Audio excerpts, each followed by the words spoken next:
Hey there, have you ever seen a headline like US imposes new sanctions on Iran or Western sanctions aim to cripple Russia and thought, what even are sanctions?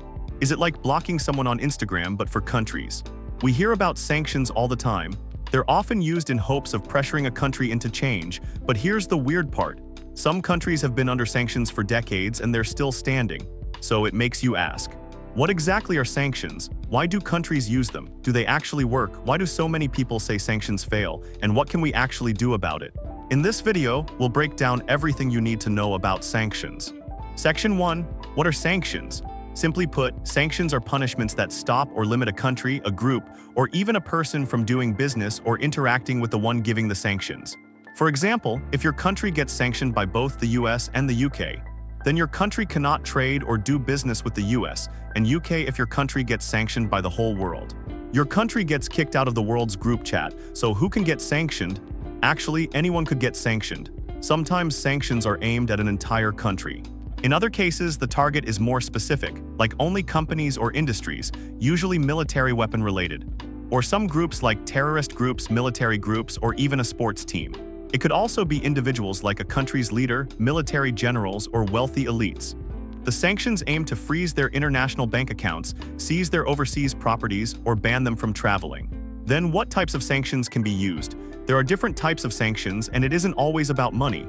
First, there are diplomatic sanctions where countries cut or reduce ties. Like in 2021, China got mad at Lithuania for allowing Taiwan to open an office using the name Taiwan instead of Taipei like usual. So China downgraded its embassy and stopped issuing visas to Lithuanians. Second, there are military sanctions, which means stopping weapons and military help. Like the UN banned countries from sending or selling weapons to North Korea, hoping it would slow down their nuclear program.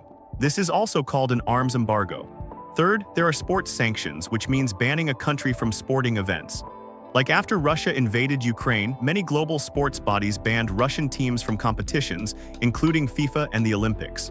In some sports, Russian athletes are only allowed to compete as neutrals, without their flag or anthem. And fourth is economic sanctions. These are the most powerful because they involve money. Economic sanctions can include embargoes. An embargo means banning or limiting trade with the sanctioned country. One of the most well-known types is the arms embargo, as we mentioned earlier. It can also freeze offshore accounts so the sanctioned country can't access their offshore money and restrict companies from doing business with the sanctioned country. Take the Russia-Ukraine war as an example. After the invasion of Ukraine, Russia was hit with a wave of economic sanctions by the West. This led to major Western companies pulling out. Visa and MasterCard stopped working for international payments. Apple stopped selling products and limited some services. McDonald's shut down, Netflix stopped streaming, and the ruble's value dropped almost overnight. So now you understand what sanctions are. Your next question is, why do countries use them? Well, let's talk about it in the next section. Section 2. Why do countries use sanctions in the first place?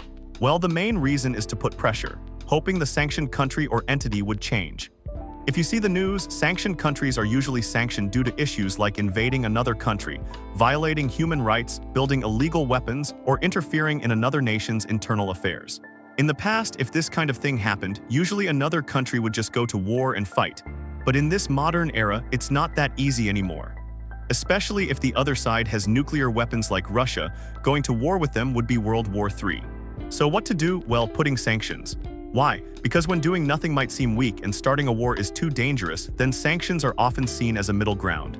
So by putting sanctions like economic sanctions, hoping that the sanctioned country's economy gets hurt enough, gets isolated, which will put pressure on them and finally make them give up, all without sacrificing thousands of lives. But of course, sanctions aren't always about human rights or global peace. Sometimes a country might get sanctioned just because it's seen as a rival or even just pure politics. For example, Cuba has been under US sanctions since 1962 due to the Cuban Missile Crisis during the Cold War until now, which is 2025, long after the Cold War has ended. Meanwhile, the US has normalized trade with other communist countries like China and even Vietnam. Yeah, if you still remember the Vietnam War. But Cuba still got a heavy embargo, even though Cuba doesn't have missiles anymore, is much smaller, and has no real threat to the US. So why? Well, some are due to US geopolitics, like its proximity to the US and domestic election politics, which are too complicated to be explained in this video. And then there's something that people get wrong about sanctions. It's not only the United States, European Union, and the United Nations that can impose sanctions. Actually, any country can use sanctions. As I mentioned before, China has imposed sanctions on Lithuania over Taiwan issues.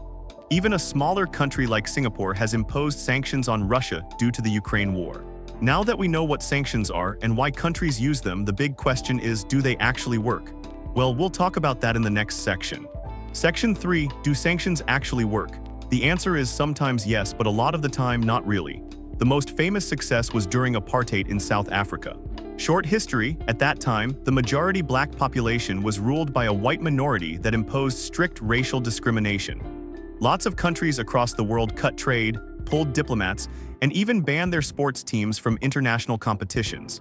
Over time, the apartheid government eventually gave in to pressure and ended the system. But those cases are rare. More often, sanctions don't lead to big changes. North Korea's system is still the same after decades of sanctions. Bonus, now they've started firing missiles. Russia kept fighting after being hit with tons of sanctions. Myanmar's junta is still in place. So why is that? Why do some sanctions seem to work while others seem to have no effect at all? Well, that's what we'll talk about next. Section 4. Why sanctions often fail. If sanctions are supposed to put heavy pressure on governments, then why do they fail so often? Well, the first reason is because sanctions usually hurt people more than elites. On paper, it might look like wealthy elites are getting punished, losing their yachts, having their bank accounts frozen, and others. But in reality, it's usually regular people who suffer the most. When a country gets sanctioned with something like a trade embargo, they cannot export or import with other countries. This leads to fewer goods, less income, and a broken supply chain. Prices start to rise, businesses struggle or even shut down. People lose jobs, and everyday life turns into a daily struggle. In Myanmar, for example, sanctions led to huge job losses in the garment industry. In North Korea, decades of sanctions have crushed the economy for common people, but the ruling elite still live comfortably. Also, leaders and elites often find loopholes to get around the sanctions. It's not hard for leaders and elites to have secret offshore accounts, private supply chains, close ties with other unsanctioned countries, or shell companies that can help them keep operating. Sometimes, sanctions hurt regular people the most, while elites stay in control like nothing happened. The second reason is sanctions often misunderstand how people respond. Sometimes, putting pressure on average people is part of the strategy. Yeah, sounds cruel, but the idea is, if enough people are suffering, they might start protesting against their leaders and demand change from within.